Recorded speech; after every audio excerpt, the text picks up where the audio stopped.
बढ़ाते रहना है। और मैंने पहले भी कहा था, हम रिफॉर्म कंपल्सन से नहीं, कन्विक्शन से कर रहे हैं, लक्ष्य को प्राप्त करने के लिए कर रहे हैं। मेरे प्यारे देशवासियों, जब मैं विकसित भारत की बात कर रहा हूं, देश को तेज गति से आगे बढ़ाने की बात कर रहा हूं, उसका सबसे बड़ा लाभार्थी कौन है? इन सारे प्रयासों का सबसे बड़ा साधक कौन है? अगर साधक है तो मेरे देश का युवा है, मेरे देश की युवा शक्ति है।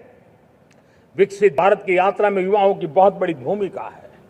इतना ही नहीं, विकसित भारत का सबसे बड़ा लाभार्थी भी मेरे देश का युवा है। और इसलिए हमें विकसित भारत के लक्ष्य को युवाओं के साथ जोड़ करके आगे बढ़ाना है। युवाओं हमारी सर्वोच्च प्राथमिकता के साथ हमें आगे बढ़ना है। साथियों, पिछले 10-12 साल में उस दिशा में बहुत कुछ हुआ है। स्टार्टअप इंडिया अभियान, आज पूरे देश में 2.5 लाख से ज्यादा रजिस्टर्ड स्टार्टअप बन गए। देश के नौजवान खुद तो काम कर रहे हैं, अनेकों को रोजगार दे रहे हैं। 1 लाख करोड़ रुपया इनोवेशन फंड भारत सरकार ने घोषित किया है। मैं देश को, नौजवानों को कहना चाहता हूं, आप अपने सपनों को लेकर के आइए, संसाधनों की कमी नहीं रहने देंगे। 1 लाख करोड़ रुपया आपके दिल दिमाग को सामर्थ्य देने का एक व्यवस्था हमने कर दी है। रिसर्च के नए अवसर मिले, डिजिटल इंडिया के नए सस्ते डेटा, ये युवाओं को सशक्त किया। दुनिया में सस्ता डेटा कहीं है तो भारत की धरती पर है। और देश के नौजवानों को नई ताकत दी है। स्किल इंडिया हमने नेशनल प्रोग्राम बनाया है। स्पेस सेक्टर को हमने ओपन कर दिया। नेशनल ड्रोन पॉलिसी हमने बनाई है। खेलो इंडिया पॉलिसी बनाई है। 35 वर्षों तक एजुकेशन पॉलिसी नहीं थी, नई एजुकेशन पॉलिसी लेकर के आए हैं। और इसका फायदा मिडिल क्लास के परिवारों को हुआ है। साथियों, 2004 से 14 आंकड़ा मुझे देना चाहिए आपको। 2004 से 14 हमारे देश में 350 से भी कम यूनिवर्सिटी थी। और आज 10-12 साल के भीतर भीतर करीब 650 नई यूनिवर्सिटी जुड़ चुकी है। करीब 1000 का आंकड़ा हम पहुंच रहे हैं। 2014 के पहले मेडिकल की सिर्फ 400 सीटें हुआ करती थी। आज करीब 850 सीटें मेडिकल की हो रही है। इतना ही नहीं, अब विदेशी यूनिवर्सिटी भी भारत की धरती पर आ रही है। भारत के अंदर विदेशी यूनिवर्सिटी की डिग्री मेरे नौजवान को मिले, इसका प्रबंध भी हो चुका है। हमारे देश के युवा मन बचपन से ही टेक्नोलॉजी की तरफ आकर्षित हो, उस दिशा में हम काम कर रहे हैं। और इसलिए हमने करीब 10,000 से अधिक अटल टिंकरिंग लैब छोटे छोटे बच्चों के हवाले कर दी है, ताकि उनका इनोवेशन और टेक्नोलॉजी के अंदर उनका मन बने। 12 वर्ष युवा, हमने अनेक रास्ते खोले।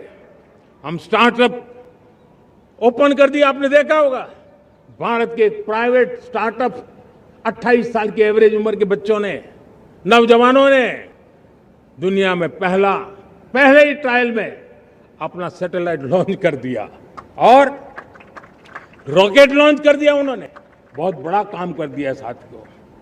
आज करीब 2.5 लाख से ज्यादा रजिस्टर्ड स्टार्टअप है। हमने पिछले दिनों एआई इंपैक्ट समिट किया था। एआई का विस्तार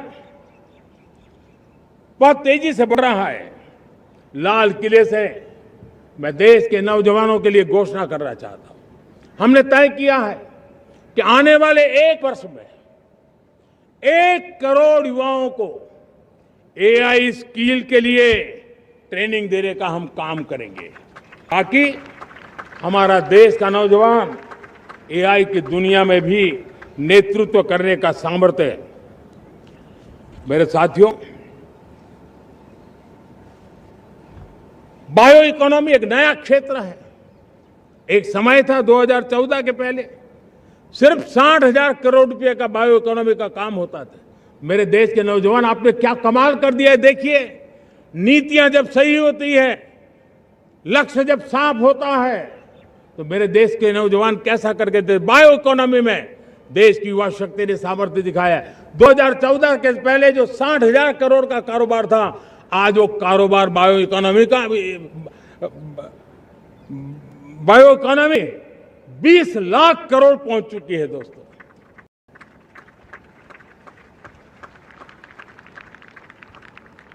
दो 2009-10 का कालखंड था, सिर्फ 25 लाख इलेक्ट्रिक व्हीकल हमारे देश में बिके थे। 1.5 लाख इलेक्ट्रिक व्हीकल बिके थे 2009-10 में। 1.5 लाख इलेक्ट्रिक व्हीकल। इस 25-26 में 25 लाख इलेक्ट्रिक व्हीकल बिके हैं। मेरे प्यारे देशवासियों, एविएशन सेक्टर भी मेरे नौजवानों के लिए बहुत तेजी से आगे बढ़ रहा है। नए एयरपोर्ट, नए रूट, नए नए रोजगार के अवसर बना रहे हैं। मेंटेनेंस, ओवरहॉलिंग, इसके भी कारण देश में बहुत बड़ी मात्रा में स्किल मैन पावर को काम मिल रहा है। मेड इन इंडिया हवाई जहाज बनाने की दिशा में हमने सफलता पाई है। Made in India defence transport aircraft C295 already अपनी उड़ान भर चुका है, सफल उड़ान भर चुका है। ये देश के नौजवानों के लिए, मेरे साथियों, ड्रोन ने भी बहुत बड़ा काम किया है।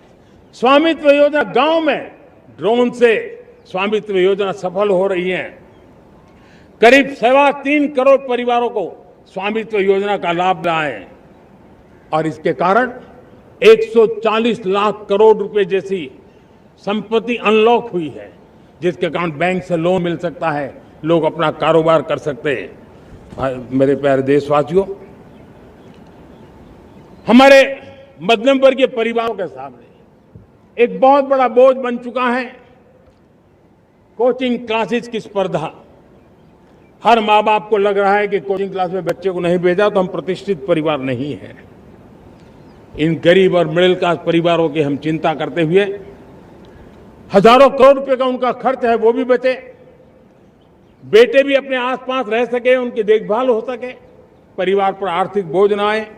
और इसलिए हमने युवाओं के लिए विभिन्न परीक्षाओं की फ्री ऑनलाइन कोचिंग हमने करने का निर्णय किया है। डिजिटल पब्लिक इंफ्रास्ट्रक्चर है, हमारे पास उत्तम टैलेंट है, टीचर्स हैं, उन संसाधनों को जोड़ करके हम देश के नौजवानों को फ्री कोचिंग देने का एक पूरा नेटवर्क हम खड़ा करने वाले हैं। मेरे प्यारे देशवासियों, मैं हमेशा कहता आया हूं, जो खेले वो खिले। जब मैं खेले वो खिले की बात कर रहा हूं, तब मेरे प्यारे देशवासियों, आज भारत खेल की दुनिया में अपनी जगह बना रहा है। अब खेल के पोडियम में भारत का राष्ट्रगीत सुनाई देता है, भारत का राष्ट्रगान सुनाई देता है, भारत का तिरंगा झंडा लहराता दिखाई नजर आ रहा है। टॉप्स योजना ने बहुत बड़ी सफलता पाई है। खेलो India games, university games, winter games, beach games, sports infrastructure, sports के लिए कोचिंग, स्पोर्ट्स मेडिसिन, स्पोर्ट्स के लिए न्यूट्रिशन, इन सारे विषयों में भारत अब महारत करने की दिशा में आगे बढ़ रहा है। नौजवानों के लिए